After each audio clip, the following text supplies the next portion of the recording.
চোখবল প্রশিক্ষণ ও প্রতিযোগিতা 2025 সম্পন্ন।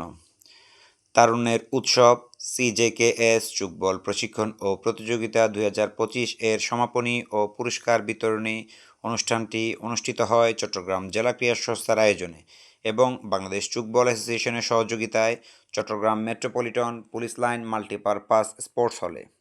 এতে সভাপতিত্ব করেন জনাব আব্দুল বারী, চট্টগ্রাম জেলা ক্রীড়া সংস্থার অ্যাডক কমিটির সদস্য সচিব ও জেলা ক্রীড়া অফিসার। প্রধান অতিথি হিসেবে উপস্থিত ছিলেন এয়ার ভাইস মার্শাল জনাব ASM ফখরুল ইসলাম, অবসরপ্রাপ্ত সভাপতি বাংলাদেশ চোখবল অ্যাসোসিয়েশন। বিশেষ অতিথি হিসেবে উপস্থিত ছিলেন জনাব মোহাম্মদ হুমায়ুন কবির, অতিরিক্ত police commissioner, crime and operation CMP।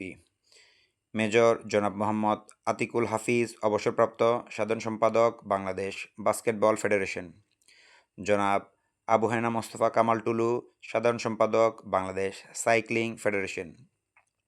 জনাব কল্লোল দাস, সাধারণ সম্পাদক বাংলাদেশ চোখবল অ্যাসোসিয়েশন।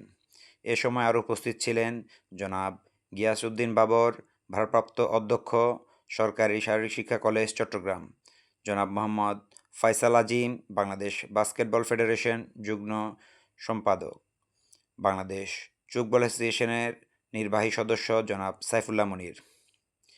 এতে আরও উপস্থিত ছিলেন জনাব রায়হান উদ্দিন রুবেল, জনাব হায়দার আলী, চোখবল অ্যাসোসিয়েশনের ডেভেলপমেন্ট কমিটির সদস্য জনাব প্রসেনজিৎ দত্ত রাজু, সেপার টাক্রো অ্যাসোসিয়েশনের জনাব লুৎফুর করিম সোহেল, চট্টগ্রাম জেলা ক্রীড়া সংস্থা সহ প্রশাসনিক কর্মকর্তা জনাব মোহাম্মদ আমির হোসেন, অংশগ্রহণকারী স্কুলসমূহের শারীরিক শিক্ষা শিক্ষকবৃন্দ।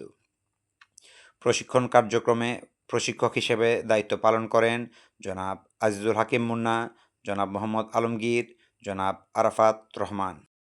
চট্টগ্রামের সুনামধন্য 8টি বালক স্কুলের শিক্ষার্থীদের নিয়ে চোখবল প্রশিক্ষণ কর্মসূচি শেষে প্রশিক্ষণে অংশগ্রহণকারীদের নিয়ে তারুণ্যের উৎসব স্কুল চোখবল প্রতিযোগিতা 2025 অনুষ্ঠিত হয়। তারুণ্যের উৎসব 2025 পালন উপলক্ষে দেশের বিভিন্ন জেলায় বাংলাদেশ চোখবল অ্যাসোসিয়েশনের আয়োজনে চোখবল প্রশিক্ষণ, প্রতিযোগিতা, সচেতনতা বৃদ্ধি, পরিবেশ দূষণ রোধে বিভিন্ন কর্মসূচি পালিত হচ্ছে।